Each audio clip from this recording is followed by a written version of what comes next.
नमस्कार शेतकरी बंधूंनो, मी प्रवीण पवार, सुखकर्ता कृषी विकास केंद्र कोळगाव, तालुका हातगाव, जिल्हा नांदेड. माझा मोबाईल नंबर 9922142475. आज दिनांक 16 मे 2026. शेतकरी बंधूंनो, आज आपण व्हिडिओमध्ये जो विषय घेतलाय ते हळद लागवडी पूर्वीचे जे मशागतीचे काम आहेत किंवा लागवडीचा अंतर किंवा लागवडीची पद्धत करणे आणि जे पूर्व मशागतीचे काम आहेत ते कशा पद्धतीने केले पाहिजेत याविषयी थोडक्यात आपण चर्चा करणार आहोत. आता सध्याच्या परिस्थितीमध्ये बऱ्याच शेतकऱ्याचे खूप फोन येत आहेत की आम्ही लागवडीचं अंतर कसं घेतलं पाहिजे किंवा लागवडीच्या अगोदर पूर्व मशागत कशी घेतली पाहिजे, लागवड कशा पद्धतीने केली पाहिजे, असे खूप काही फोन येत आहेत. त्या संदर्भात म्हणून शेतकऱ्याला माहिती म्हणून आपण एक व्हिडिओ करतो. शेतकरी बंधूंनो, जेव्हा आपण तुम्ही हळदीचे क्षेत्रफळ तयार करताना त्यावेळेस बरेच शेतकरी आता रोटावेटर मारून रानाची तयारी, जमिनीची तयारी करत आहेत. हे शेतकरी बंधूंना अतिशय चुकीची पद्धत आहे. हळद ज्या शेतकऱ्याला लागवड करायची आहे त्या शेतकऱ्या बंधूंनी रोटावेटरचा होईल तेवढा वापर करू नका. जर तुमची जमिनी तशा पद्धतीची असेल, तुमच्याकडे काही पर्यायच नसेल तरच रोटावेटरचा वापर करा. नाहीतर तुम्ही ज्याला आपण मोगडणी म्हणतो, ज्याच्या आपण कोणी फनकटी म्हणते तर कोणी मोगडणी म्हणते, तुम्ही आडवी उभी अशा पद्धतीने फनकटी करून घ्या, मोगडणी करून घ्या आणि जमीन तुमची मोकळी करून घ्या. रोटावेटर जर तुम्ही फिरवलं तर जे जमीन आहे ते जमीन आपली दाबल्या जाते आणि भविष्यामध्ये त्या जमिनीमध्ये वरच्या थरामध्ये बारक्या मातीचं प्रमाण जास्त झाल्यामुळं आपलं जे पाण्याची झिरपण्याची जे प्रक्रिया आहे ही व्यवस्थित होत नाही. म्हणजे कुठेतरी जास्त पाणी झिरपल्या जाते जमिनीमध्ये, कुठे झिरपतच नाही. म्हणजे आणि जमिनीतून येणारी जे वर उष्णता आहे याच्यावर सुद्धा व्यवस्थित प्रक्रिया होत नसल्यामुळं आपल्या हळदीच्या उगवणीवर हळदीचं बियाणं नसणं किंवा एक समान पाण्याचं समांतर पद्धतीने जमिनीमध्ये विस्तार न होणं, अशा खूप मोठ्या समस्या भविष्यामध्ये येतात. त्यामुळे शेतकरी बांधवांना सर्वांना विनंती आहे की आपण ज्या पण शेतकरी हळदीची लागवड करत आहे त्या शेतकरी बांधवांनी हळदीची आपल्या वावरामध्ये, ज्याला आपण रोटावेटर म्हणतो, हे करू नका. आडवी उभी मोगडणी, ज्याला फनकटी आपण म्हणतो, हे करून घ्या आणि नंतरच तुम्ही पुढची प्रक्रिया करा. जरी तुमच्या जमिनीमध्ये 1 किलो 2 किलो वजनाचे जरी त्याला ढेकळ म्हणतो आपण, हे जरी राहिले तरी तुम्हाला ते बेडमध्ये जातात आणि एका पावसामुळे ते एकदम सुटसुटीत होऊन जातात, मोकळे होऊन जातात. तर सर्व शेतकरी बांधवांना विनंती आहे की तुम्ही मोगडणीवर पहिला भर द्या. दुसरी गोष्ट सगळ्या शेतकरी बांधवांना एक महत्वाची यावर्षी सांगायची अशी आहे की शेतकरी बंधूंनो, या वर्षी तुम्ही जे हळदीचं नियोजन करणार आहात यावर तुम्ही नुसतं जे आपल्या शेती निविष्ठा भारी भारीच्या वापरण्याच्या ऐवजी तुम्ही शेतीवर बारकाईनं लक्ष देऊन चांगल्या पद्धतीने शेती करण्याचा प्रयत्न करा. याच्या मागलं मुख्य कारण म्हणजे या वर्षी युद्धजन्य परिस्थिती असल्यामुळं जे आपल्या शेती निविष्ठा आहे याच्यामध्ये भरमसाठ अशी वाढ झालेली आहे. म्हणजे ऍक्च्युली आजच आपण जर विचार करायला गेला तर 20 ते 25% खर्च आपला यावर्षी ऑलरेडी आताच वाढलेला आहे. कारण तुम्ही आजही बाजारपेठेत जर गेले तर खताचे दर असो, बियाण्याचे दर असो किंवा इतर जे पण निविष्ठा आहेत याचा खूप मोठ्या प्रमाणामध्ये वाढ झाल्यामुळं आपल्याला यावर्षी जे नियोजन करायचं आहे ते अतिशय चांगल्या पद्धतीने करायचं आहे. म्हणजे आपण जे गोष्टी घेतल्या, जे निविष्ठा घेतल्या ते बरोबर कशा पद्धतीने जातील, आपली लागवडीची जी पद्धत आहे ती कशी बरोबर राहील आणि आपलं वर्षभर नियोजन कसं बरोबर राहील, ज्यामुळे आपला खर्च वाढणार नाही आणि उत्पादनातही घट होणार नाही. ही गोष्ट करण्यासाठी शेतकरी बंधूंनो तुम्ही प्रॉपर लक्ष द्या. आणखी एक याच्यानंतरची गोष्ट तुम्हाला शेतकरी बंधूंनो मी सांगू शकतो की बेसल डोस जो आहे तो तुम्ही योग्य पद्धतीचा वापरा. ज्या पद्धतीचा जो बेसल डोस सांगला जातो तोच वापरा. जे देण्याची पद्धत आहे त्याच पद्धतीने वापरा. बरेच शेतकरी बेसल डोस एक तर चुकीचा वापरतात किंवा योग्य पद्धतीचा बेसल डोस जरी घेतला तो चुकीच्या पद्धतीने देतात आणि त्यांना हवा असा फायदा भेटत नाही. बेसल डोस म्हणजे तुमच्या हळद पिकाचं 20 ते 25% उत्पादनात वाढ किंवा घट करण्याची याच्यामध्ये ताकद असते. त्यामुळं तुम्ही योग्य पद्धतीने अति खतं वापरू नका किंवा कमी वापरू नका किंवा गरजेचं आहे ते वापरा आणि जे गरजेच्या गोष्टी आहेत ते तुम्ही टाळण्याचा प्रयत्न करा. आता शेतकरी बंधूंना आपण लागवडीची जी पद्धत आहे, बऱ्याच शेतकरी बांधव कोणी मशीनद्वारे लागवड करत आहेत तर काही शेतकरी आपले आधीच बेड मारून त्याची लागवड करतायत.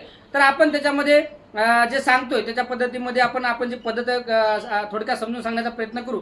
शेतकरी बंधूंनो, ज्या शेतकरी बांधवाची जमीन मध्यम भारी आहे त्या शेतकरी बांधवाने 2 दाणेदारचे पोते, ज्याला आपण सिंगल सुपर फॉस्फेट म्हणतो, साधं जरी घेतलं आपण गोळीमध्ये ग्रानुलमध्ये आणि 2 बॅगा जर विस्कटून त्यांना बेड मारून घेतले किंवा मशीन फिरवणं, मशीननं हळद पेरायच्या अगोदर जर ते 2 दाणेदारचे पोते टाकून जर मशीननं पेरणी सुरू केली तर ते चांगलं उत्तम राहील. ज्याची जमीन अति हलकी आहे, चुनकडी, अशा शेतकरी बांधवांनी सिंगल सुपर फॉस्फेट, ज्याला आपण दाणेदार म्हणतो, हे खत वापरू नका. आणि आता बेड पाडण्याची आपण पद्धत समजून सांगू. इकडे बघा, आता आपली जे बेडचं जे शेतकरी बांधवांनो जे अंतर आहे तर हे डिस्टन्स म्हणजे आपलं 5 फुटाचे बेड आपण वैयक्तिक घरी वापरतो. ज्याची जमीन मध्यम भारी जमीन आहे अशा शेतीसाठी आपण हे सांगतो. 5 फुटाचं तुम्ही बेड घ्या. ज्या शेतकरी बांधवाकडे 5 फुटाची साईज नसेल तर 4.5 फूट घ्या. 4.5 फुटापेक्षा तुमची बेडची रुंदी कमी घेऊ नका. म्हणजे 2 बेडातलं जे अंतर मी सांगतो हे 4.5 फुटापेक्षा कमी घेऊ नका आणि 5 फुटापेक्षा जास्त घेऊ नका. दुसरी गोष्ट, हे जे बेड आपण तयार केले हा झाला दोन्ही बेडचं साईडचा डिस्टन्स, म्हणजे हे मिड सेंटर झालं. आता याच्या मधातले हे जे 2 आपण आयरो जर घेतल्यात, रेषा घेतल्यात, हे म्हणजे तुमच्या हळदीची लागवडीच्या 2 रेषा आहेत. याच्यामधलं जे अंतर आहे जवळपास 1 फूट. म्हणजे ही सरी तुम्ही हळदीची लावलेली बेडवर आणि ही सरी लावलेली हे 1 फूट. म्हणजे याच्या दोघांच्या मधामध्ये जे अंतर आहे तुमचं 1 फूट येणं गरजेचं आहे. याच्यापेक्षा कमी अंतर नको, याच्यापेक्षा जास्त अंतर नको. आणि जे सऱ्या तुम्ही हळदीच्या लावल्या याच्या बाजूची जे अंतर आहे जवळपास तुमचं 6 इंच इकून रिकाम आणि 6 इंच इकून रिकाम. आणि हे जे बेडची रुंदी आहे वरची 2 फुटाची जे रुंदी आहे, जसा असा हा भाग आहे तुमचा, हा भाग जवळपास 2 फूट येणं गरजेचं आहे.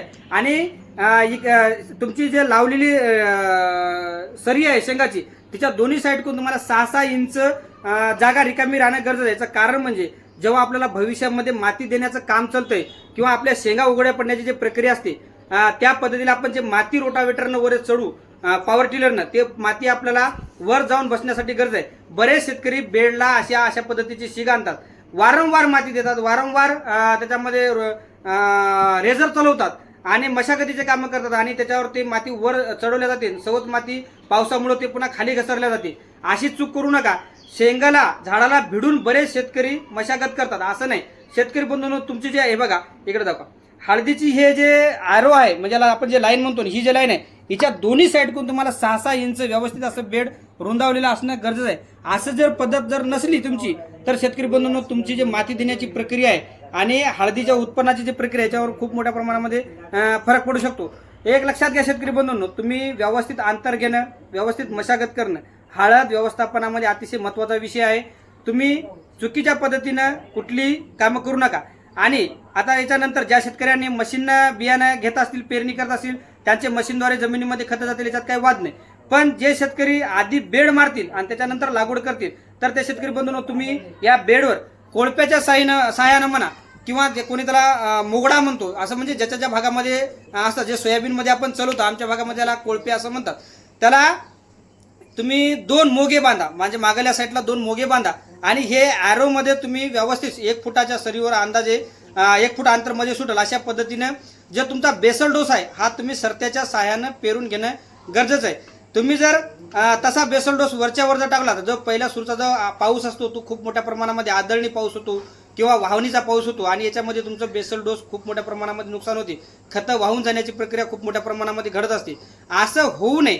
आपला बेसल डोस प्रॉपरली जो आपण आपल्या पिकासाठी बालपणासाठी वापरलो तो पुऱ्या उपयोगात येण्यासाठी तुम्ही मोगड्याच्या मागं किंवा कोळप्याच्या मागं 2 मोगे बांधून सरते बांधून त्या सरत्याच्या साह्यानं पेरून घ्या आणि त्या सरीमध्ये हळद लागवड करा. हळद लागवड करताना आणखी एक लक्षात घ्या गोष्ट शेतकरी बंधूंनो, तुमच्या हळदीच्या कंदावर 4 बोटं, ज्याला आपण 4 इंच 3-4 इंचाच्या वर माती चढू नका. याच्यापेक्षा जर जास्त माती चढवली तरी तुमचं मोठ्या प्रमाणामध्ये नुकसान होणार किंवा याच्यापेक्षा कमी माती चढवली तरी नुकसान होणार. या गोष्टी आपण जे सांगतो या बारकाईनं तुम्ही लक्षात घ्या. आपण जे प्रत्येक नियोजन सांगतो प्रॉपरली आपण स्वतः अनुभवलेल्या गोष्टी, आपला जो अनुभव आहे याच्या व्यतिरिक्त आपल्याला जे योग्य वाटते अशा पद्धतीचं आपण प्रॅक्टिसेस करून जे गोष्टी चांगल्या वाटल्या हे आपण शेतकऱ्याला बांधवाला सांगत असतो.